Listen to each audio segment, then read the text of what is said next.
चेहऱ्यावर स्माइल ठेवा. वरती पहा जरा, वरती पहा.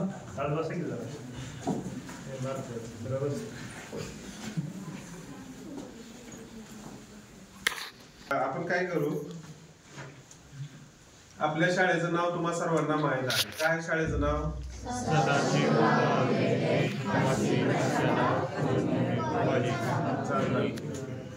जे आपले सायन्सची अकॅडमी आहे त्याचं नाव काय? नालंदा सायन्स गुरुकुल अकॅडमी. आणि आज आपण चांदापुरी या ठिकाणी आहोत. सोलापूर जिल्ह्यातलं माळशिरस तालुक्यातलं हे चांदापुरी, जिथं शुगर फॅक्टरी आहे. चांदापुरी, गारवाड आणि पठाणवस्ती या ठिकाणची आपली शाळा, म्हणजे चांदापुरीच्या मिडल प्लेसला असणारी आपली शाळा. आणि तुम्ही या शाळेमध्ये बचेरे, शिंगोर्णी, तरंगपळ, निमगाव, चांदापुरी, गारवड, मगरवाडी, पठाणवस्ती या भागातून तुम्ही सगळेजण येत आहात, बरोबर. आणि इथं काहीतरी तुम्हाला चांगलं मिळालं पाहिजे. या शाळेमध्ये तुम्हाला बेटर जे असेल ते मिळालं पाहिजे. म्हणून आपण त्या दिवशी फॉरेन युनिव्हर्सिटी मधल्या संधी आणि शिक्षणाच्या संधी, म्हणजे 500 युनिव्हर्सिटीचं जे टाईप आहे आणि 60,000 कोर्सेस मध्ये तुम्हाला संधी मिळते, त्यासाठी आपण आदरणीय संकेतजी थोबडेंना बोलवलं होतं आणि त्यांच्या माध्यमातून तुम्ही त्यांना ऐकलं. परंतु नुसतं कोर्स, फॉरेन युनिव्हर्सिटी या गोष्टीकडे आपण अप्रोच दिला तर आपल्या डोक्यात असतं, अरे मी गावातला पोरगा आहे आणि मी कसं जाणार फॉरेनला. जसं आता आपला सलमान म्हटला की मला बॅकअप नाहीये. पण मी म्हणेन बॅकअप म्हणजे काय हा प्रश्न असतो नेहमी. छत्रपती शिवाजी महाराजांनी स्वराज्य मिळवलं चांगल्या सहकार्यांच्या जीवावर, जोरावर मिळवलं. डॉक्टर बाबासाहेब आंबेडकरांनी सुंदर असं संविधान या भारत देशाला दिलं. कशाच्या जोरावर दिलं? शिक्षणाच्या जोरावर दिलं आणि टॅलेंटच्या जोरावरती दिलं.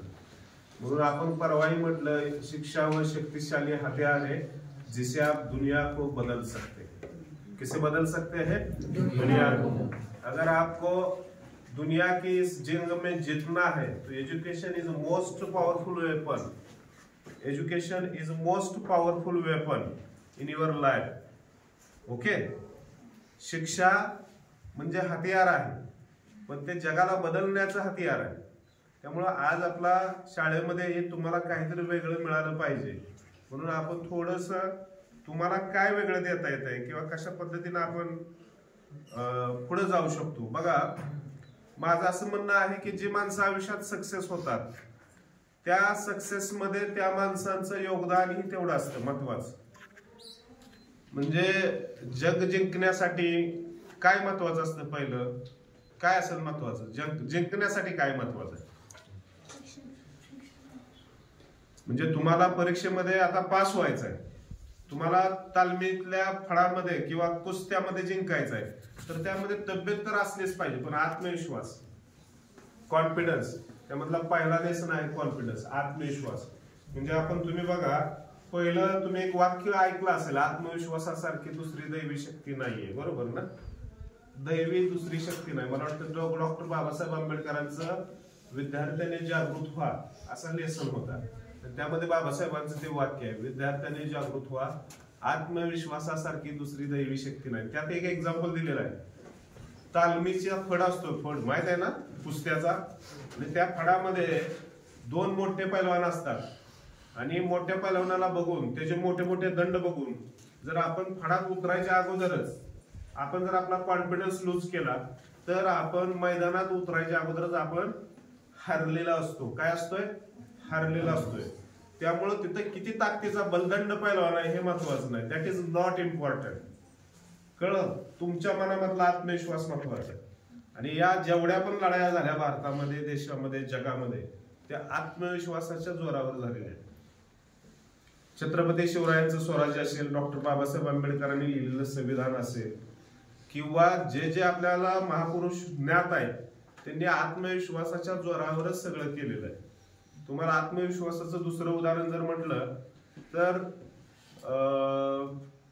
आपण काय म्हणू शकतो की म्हणजे बघा, शिवरायांचं जे स्वराज्य आहे त्यामध्ये जे सैनिक होते त्याला आपण काय म्हणायचो, मावळे, बरोबर ना, स्वराज्याचे मावळे, हे सगळे आत्मविश्वासी होते आणि धाडशी होते.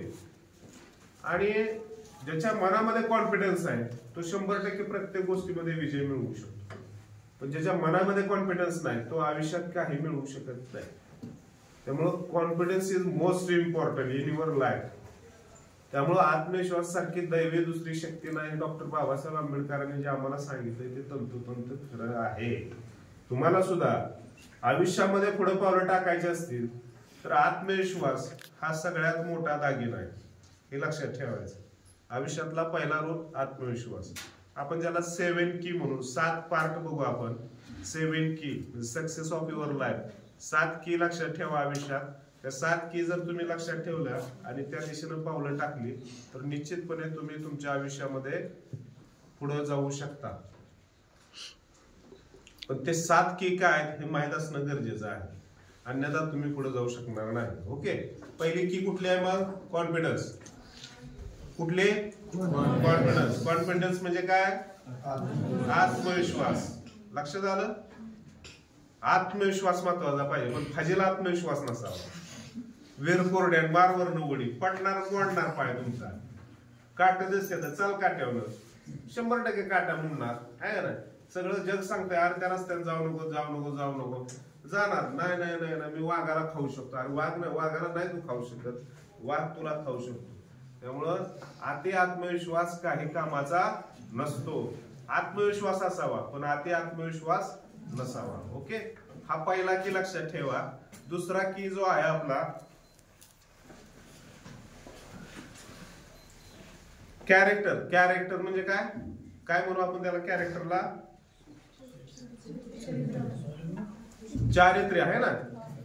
कॅरेक्टर म्हणजे काय? चारित्र्य संपन्न माणसाचे इतिहास घडवू शकतात. मुले आणि मुलं दोघांनी लक्षात ठेवलं पाहिजे. Character, without character you can't achieve. कुठलीच गोष्ट तुम्ही अचीव करू शकत नाही विदाउट कॅरेक्टर. कॅरेक्टरलेस माणसं कचऱ्याप्रमाणे असतात. कॅरेक्टर कळलं? ज्याला आपण शील, सदाचार, आचरण त्याला आपण कॅरेक्टर म्हणतो. जेव्हा आपण पांढरे कपडे घालतो ना आपल्या अंगावरती, पांढऱ्या कपड्यावर दाग पडले तर कसं दिसतं? खराब वाटतं ना. तसं माणसाच्या कॅरेक्टरवर जर दाग पडलं ना तर ते कॅरेक्टरचे दाग धुता येत नाही.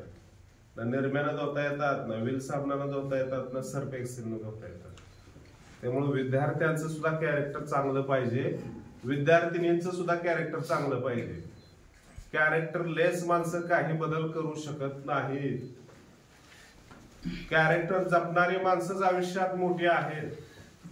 म्हणजे कॅरेक्टर तुम्ही म्हणणार कॅरेक्टर म्हणजे काय, यामध्ये पुन्हा सुरुवात होते. त्याच्यावर फार मोठं लेसन होऊ शकतं. पण या सगळ्या जर गोष्टी आपण बारकाईनं बघितल्या, संस्कार उभा राहा आणि अभिषेक तुम्ही दोघं जण उभं राहा. सगळ्यात महत्वाचा विषय कॅरेक्टर हे फार महत्वाचं आहे. आणि या कॅरेक्टर पद्धतीनं तुम्ही पुढे गेलं पाहिजे. नाही कॅरेक्टरलेस हा एक आहे, हा एक आहे.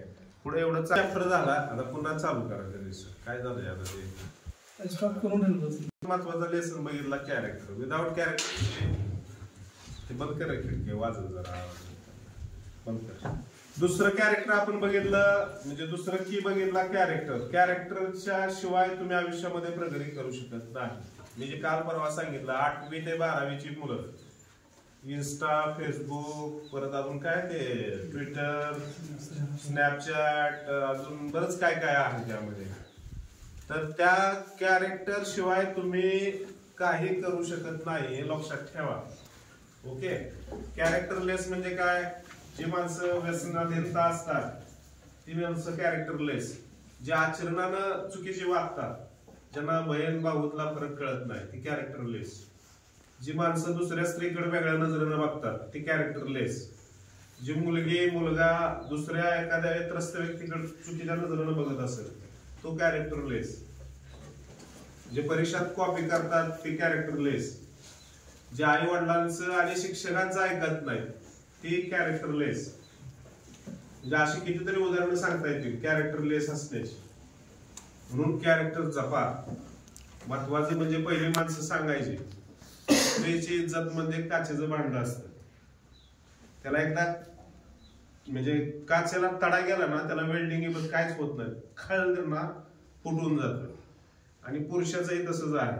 तुम्ही म्हणा स्त्रीला म्हणायचं, कारण पहिलं कसं होतं पुरुष प्रधान संस्कृती होती, त्यामुळे स्त्रियावर जास्त बंधनं लादली होती. परंतु स्त्री आणि पुरुष दोघांचं कॅरेक्टर फार महत्वाचं आहे. आज जे घटस्फोटाचं प्रमाण वाढलेलं आहे महाराष्ट्रात देशामध्ये, त्याच्यामध्ये सगळ्यात जास्त जर कारण बघितली तर कॅरेक्टर लेस असण्याची कारण आहे. म्हणजे नवरा बायको असतात पण त्यांच्यामध्ये नातं नवरा बायकोचं नसतं. आज घराच्या घर उद्ध्वस्त होतात कॅरेक्टर लेस असल्यामुळे. आज काय झालंय, स्त्रीला एवढं फ्रीडम आहे, स्त्रीच्या हातामध्ये मोबाईल आहे, पुरुषांच्या हातामध्ये मोबाईल आहे, मुलांच्या हातात मोबाईल आहे, मुलींच्या हातामध्ये मोबाईल आहे. पण या मोबाईलचा वापर चुकीचा होतो आणि मोबाईलचा वापर जर चुकीचा झाला तर ते तुमच्या कॅरेक्टरवर पडतं. ते पुन्हा विषय येतो कॅरेक्टरचा. म्हणजे एक तास 2 तास एखादी मुलगी, एखादी लग्न झालेली महिला जर तिसऱ्या व्यक्ती बरोबर बोलत असेल तर नवरा घटस्फोटच घेईल ना त्या बायको बरोबर. का म्हणल बाय बोल अजून 2 तास बोलल म्हणल का? कॅरेक्टर फार महत्वाचं आहे. तुम्हाला हे सांगणं काय गरजेचं आहे, 8वी ते 12वी 5वी ते 12वी ह्या मुला मुलींना कॅरेक्टर म्हणजे काय ह्याच्यावर आपण हे वेगळं सेशन घेऊ. पण आता आपण 7 की म्हणतोय. पहिलं काय आहे, कॉन्फिडन्स. दुसरं काय आहे, कॅरेक्टर. आज शिवाजी महाराजांनी, छत्रपती महाराजांनी जे स्वराज्य बनवलं ते कॅरेक्टर त्यांच्याकडे होतं म्हणून त्यांनी बनवलं. ज्यावेळेस औरंगजेबाच्या सैन्यातली एक महिला महाराजांपुढे सादर केली जाते त्यावेळेस महाराज त्या महिलेकडे, सुंदर महिलेकडे बघून म्हणतात, अशी जर सुंदर माझी माता असती तर आम्हीही सुंदर जन्माला आलो असतो, असं म्हणतात. डॉक्टर बाबासाहेब आंबेडकर विलायतेला शिकाय गेले फॉरेन मध्ये, पण त्यांनी कधी कॅरेक्टर लेसपणा केलेला नाही, हे लक्षात ठेवा. म्हणून बाबासाहेब झाले. बाबासाहेबांना फॉरेन मध्ये सुद्धा सेटल झाला असतं बाबासाहेब डॉक्टर आंबेडकर. जगाच्या पाठीवर कुठेही त्यांना बऱ्याच गोष्टी मिळवता आल्या असत्या, पण त्यांनी ते केलं नाही. कारण मला ज्या देशानं मला जन्म घातला त्या देशासाठी आणि त्या देशातल्या लोकांसाठी परिवर्तन करायचं आहे. म्हणून बाबासाहेब पुन्हा एवढं शिकून सुद्धा देशात आले आपल्या आणि देशातल्या लोकांच्या आयुष्यामध्ये परिवर्तन केलं. त्यामुळे कॅरेक्टर लेसपणा तुमच्यामध्ये नसला पाहिजे. दुसरा मुद्दा. तिसरा जो मुद्दा आहे तो पण फार महत्वाचा आहे, ज्याला आपण म्हणतो की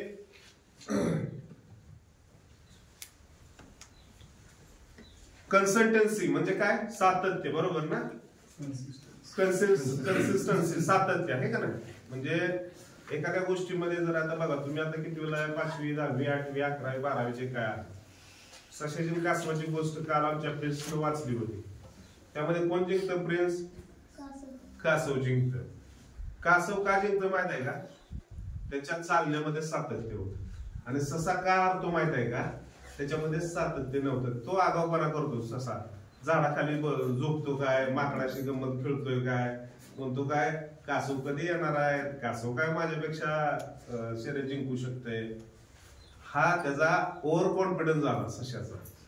त्यामुळे सातत्य जर तुमच्या आयुष्यामध्ये नसेल, अभ्यासात नसेल तर तुम्ही आयुष्यामध्ये काही करू शकत नाही. सातत्य फार महत्वाचं आहे. रोज एक पाऊल टाकलं पाहिजे. ते पाऊल कसलं असलं पाहिजे? ते पाऊल तुमचं उद्याच्या भविष्याचं असलं पाहिजे. तर माणसं अशी घडत जातात. अन्यथा अशी माणसं जे रोज पाऊल टाकत नाहीत, जे रोज सातत्यानं नवीन प्रयत्न करत नाहीत, त्या आयुष्यामध्ये काही मिळवू शकत नाही. त्यामुळे सातत्य फार महत्वाचं आहे. जर तुम्ही बेच पाडा, आता तुम्ही 5वी लहान 1ली 2रीला असता तोपर्यंत बेच पाडा असतात पाठ तुमचे. 3री 4थी पर्यंत 20चा पाडा पाठ असतात. आज 11वीच्या मुलांना जर विचारलं तू 25चा पाडा म्हण, 28चा पाडा म्हण, तर तुम्ही म्हणू शकता का? नाही म्हणू शकत. माणसाची मेमरी कसं आहे माहिती आहे? सगळं जर माणसानं मेमरी ठेवलं तर माणूस वेळा बरे. पण जे तुमच्या हातात आहे त्याच्यावर तुमचं सातत्य पाहिजे. कळलं? म्हणून सातत्याला फार महत्व आहे. एका दिवसामध्ये राजा कोण होत नसतो. एका दिवसामध्ये म्हणजे काय म्हणतो आपण त्याला, कोण जगाची इतिहासाची पानं पलटू शकत नाही. टाटा अंबानी एका दिवसात एका रात्रीत बनता येत नाही. त्यामध्ये त्यांच्या अविरत पिढ्यांचं परिश्रम आहे. डॉक्टर आंबेडकर बनण्याकरता 18 24 तास अभ्यास करायला लागतो, ते डॉक्टर आंबेडकर बनतात. छत्रपती शिवाजी महाराज बनतात ज्या वयामध्ये इटी दांडू खेळलं पाहिजे, पोहायला गेलं पाहिजे, आगाऊपणा केला पाहिजे, त्या वयामध्ये महाराजांनी हातामध्ये तलवार घेतली आणि स्वराज्य निर्माण केले.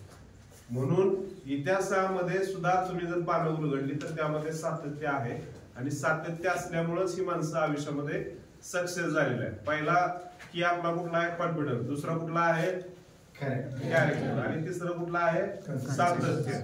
बरोबर. तर या तिन्ही गोष्टी फार महत्वाच्या आहेत आणि जर त्याच्याशिवाय तुम्ही जर काय केलं आयुष्यामध्ये तर तुम्ही ते कायच म्हणजे अचीव करू शकत नाही.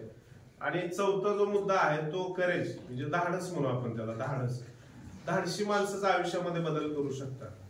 मी परवा एक व्हिडिओ बघितला होता आणि एक सिंह असतो, सिंह बरोबर, आणि सिंह असा पुढे चाललेला असतो आणि सिंह असा बैबय थोडा जरा त्याचा कॉन्फिडन्स लूज झालेला असतो.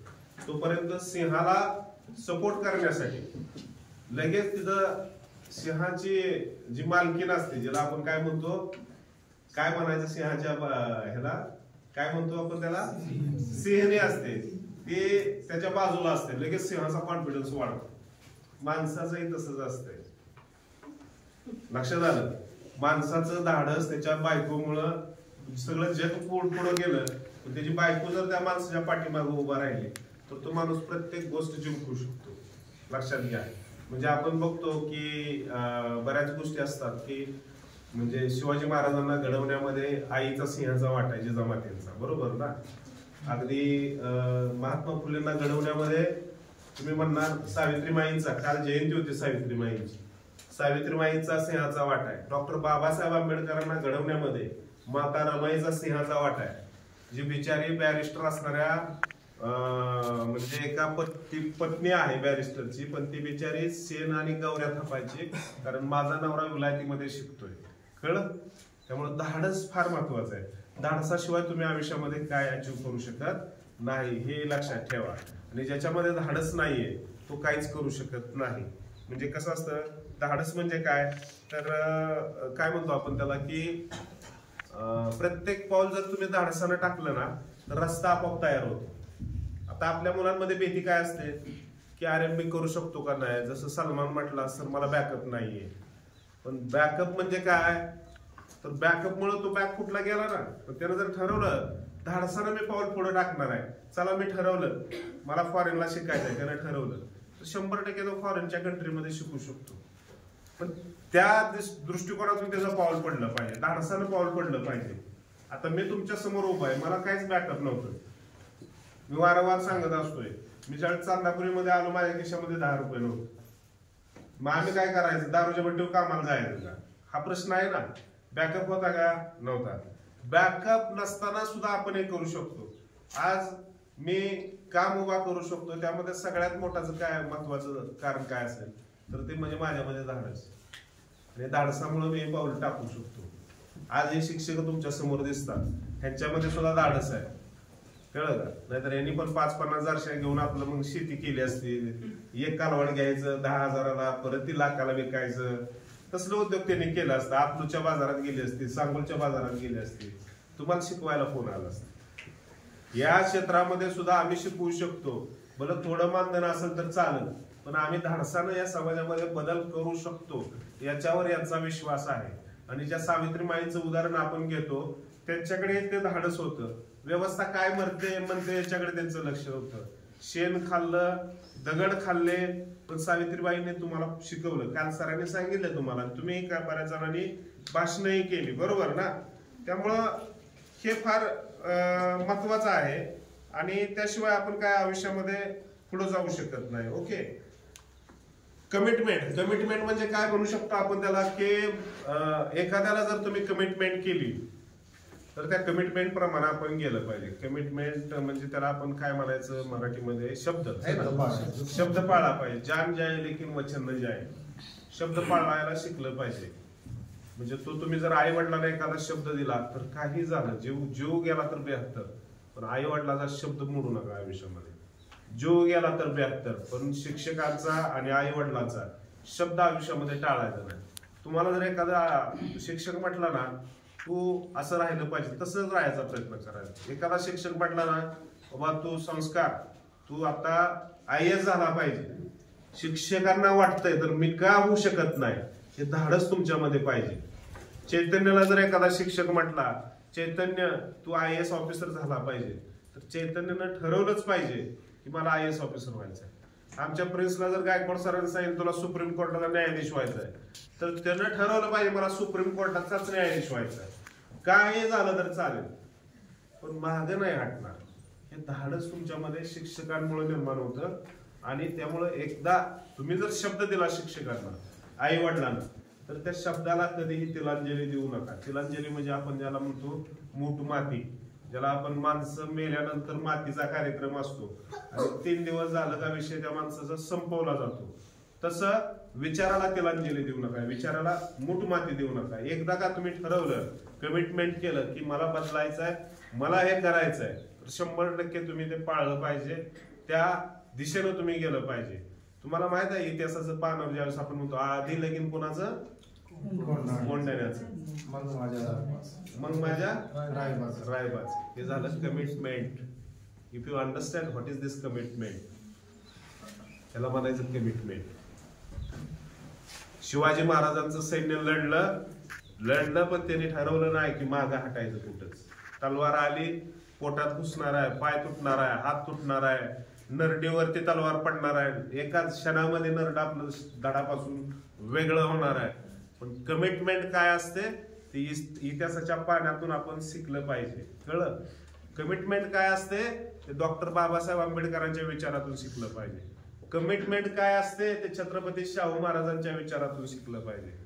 कमिटमेंट काय असते ते राजमाता जिजाऊ, राजमाता अहिल्याबाई होळकर, माता रमाई, फातिमा शेख, मदर तेरेसा यांच्या विचारातून आपण शिकलं पाहिजे. सावित्री मातेच्या विचारातून आपण शिकलं पाहिजे. व्हॉट इज कमिटमेंट हे तुम्ही लक्षात घ्या. कमिटमेंटची कधीही तडजोड करू नका. किती विषय झाले आपले मग आता? पहिला कॉन्फिडन्स, आत्मविश्वास. दुसरा कॅरेक्टर. तिसरा कन्सिस्टन्सी म्हणजे ज्याला आपण सातत्य म्हणतो. चौथा करेज. पाचवा कमिटमेंट. आता 2 विषय, 2च राहिलेत फक्त. ते काय बघू आपण. 2 फक्त राहिलेले म्हणजे 5 आणि 6 आणि 7. क्रिएटिव्हिटी आपण एक म्हणू. क्रिएटिव्हिटी म्हणजे काय म्हणू आपण त्याला? नवनिर्माण. मी मगाशी म्हटलं तुमच्या वर्गामध्ये फक्त 3च पोरं अशा आहेत का? नवनिर्माण करण्याची क्षमता तुमच्यामध्ये पाहिजे. आज काय होतं तुम्ही जर बघितलं तर तुमच्यासारख्या हजारो लाखो आपल्या भारताची लोकसंख्या 140 कोटीचा टप्पा पार केलेला आहे. 140व्या कोटीमध्ये तुमचं स्थान काय? चांदापुरी कुणाला माहित आहे? चांदापुरी. त्यात साबळ्याची पोरगी,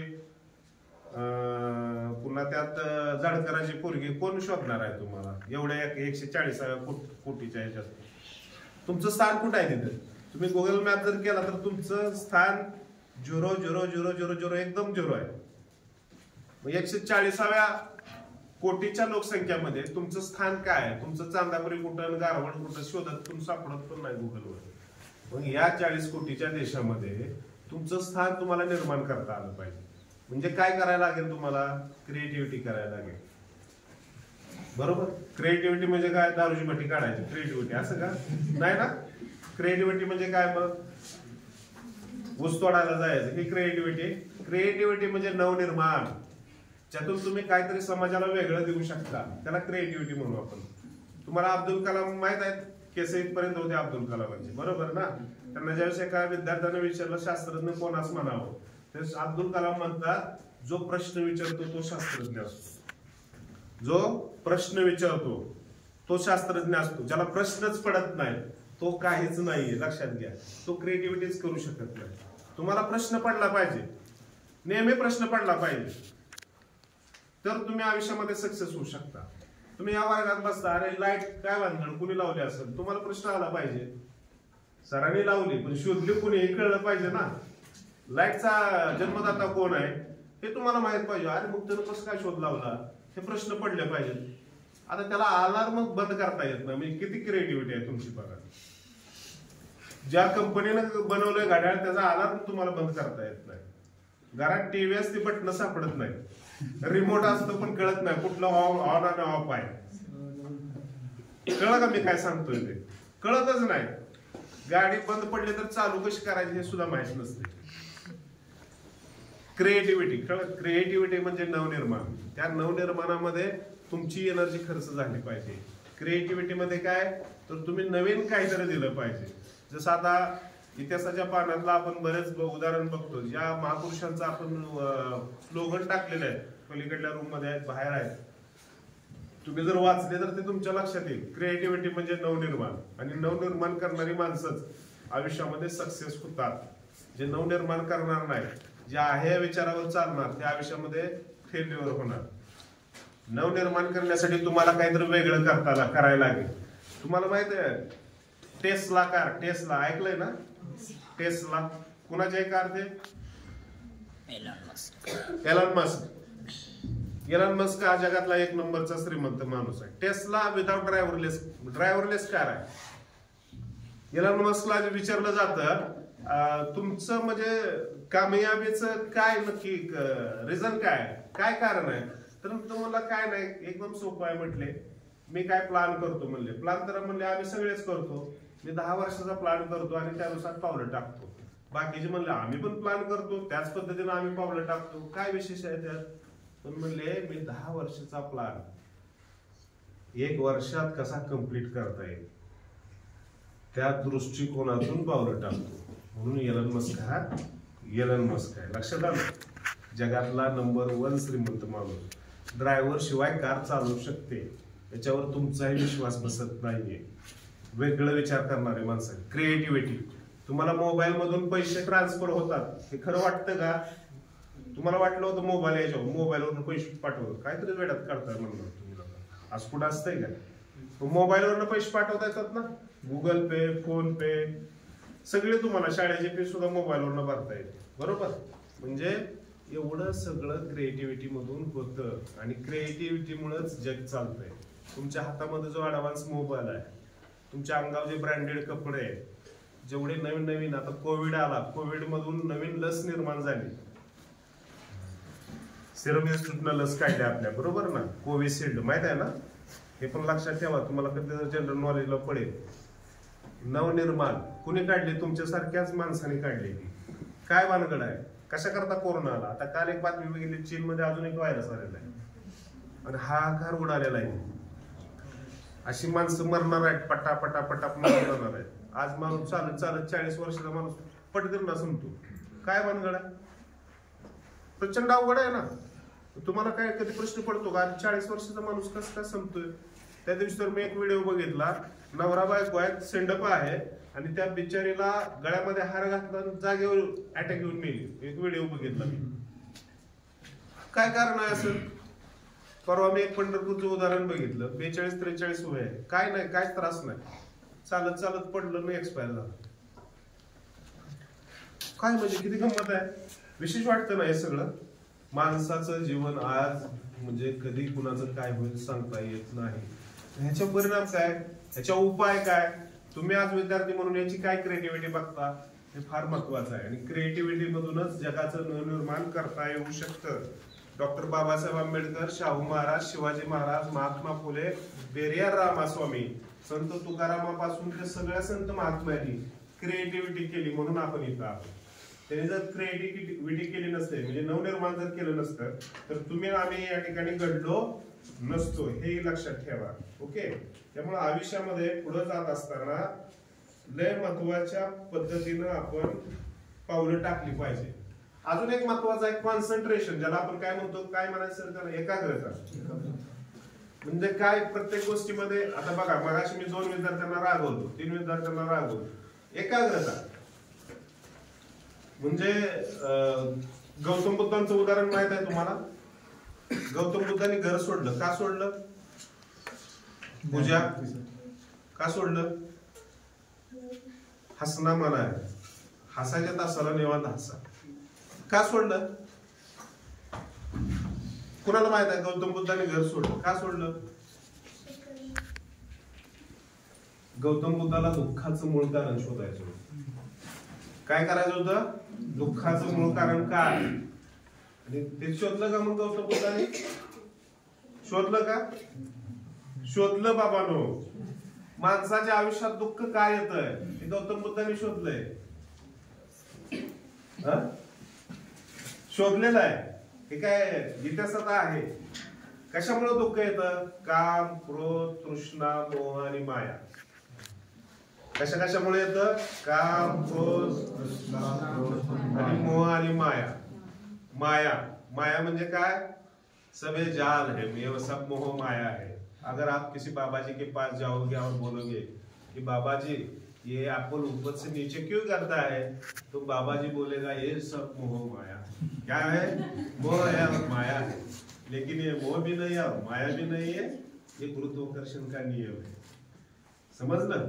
मोह माया म्हणजे आपण काय जगतो? तुम्हाला जर कुणी विचारलं प्रश्न, काय जगता तुम्ही? जगण्याचा उद्देश काय? कशा करता जगायचं? तुम्हाला कधी प्रश्न पडलाय? काम, क्रोध, तृष्णा, मोह आणि माया. कळलं? गौतम बुद्धाने जगामध्ये दुःखाचं कारण शोधलं. कारण शोधण्यामध्ये पण एकाग्रता लागते, कॉन्सन्ट्रेशन लागते. तुमच्या लक्षात आलं? तुम्हाला जर कधी फोटो गौतम बुद्धाचा मिळाला, बघा गौतम बुद्धाच्या पोट जे आहे ना, म्हणजे आपण सापळा जो असतो ना माणसाचा, सगळा सापळा असं, म्हणजे अंगावरून मांस सुद्धा हाडाबरोबर चिटकलेलं होतं. बरकड्या ज्या असतात ना, पोट पाठ एक झालेली. एवढी तपश्चर्या कडक केली त्यांनी की बाबा काय कारण आहे या जगामध्ये? देव आहे का नाही? भूत आहे का नाही? सगळी कारण शोधली आणि त्या कारणाच्या अर्थी त्यांना एक जाणवलं की या जगामध्ये काय आहे, देव आहे का नाही याबद्दल पडायचं नाही, पण दुःख आहे. हे तर खरं आहे ना? दुःख काय आहे ते तुम्हाला मी आता सांगितलं. एकाग्रता फार महत्वाची आहे. आता तुम्ही बघा, कॉलेजची पोरं अर्धा तास झालं का चहा प्यायला जातात, 1 तास झालं का चहा प्यायला जातात. एकाग्रताच नाही ना.